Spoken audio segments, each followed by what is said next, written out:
அது புகையிலை பழக்கத்தை விடும்போது இது ஒரு அடிமை பழக்கம்ன்றதுனால அதனால சில தற்காலிகமான சில பிரச்சனைகள்லாம் இருக்கலாம். அதாவது சீக்கிரமாக கோபம் வரும், தூக்கம் சரியாக வராது, ஒரு மனசு ஒரு மாதிரி ஆங்ஸைட்டியாக இருக்கும், ரெஸ்ட்லெஸ்ஸாக இருக்கும்.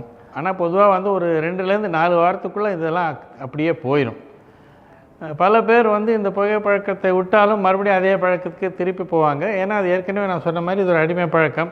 இந்த விட்ராவல் சிம்டம்ஸே அவனுக்கு கஷ்டமாக இருக்கலாம், அல்லது அந்த புகையிலை பிடிக்கணும் அப்படின்ற அந்த ஒரு ஆசையை மறுபடியும் வரலாம். அதனால் பல பேர் வந்து இந்த பழக்கத்தை விடுவாங்க, மறுபடியும் பிடிப்பாங்க, இது மாதிரி நடந்துகிட்டே இருக்கும். பட் அவங்களுடைய மன உறுதியை பொறுத்து இருக்குது இது. அதாவது விடணும்னு அறவே அவங்க நிச்சயமாக தீர்மானம் பண்ணாக்க நிரந்தரமாக விடக்கூடிய வாய்ப்பு நிச்சயமாக அதிகமாக இருக்குது.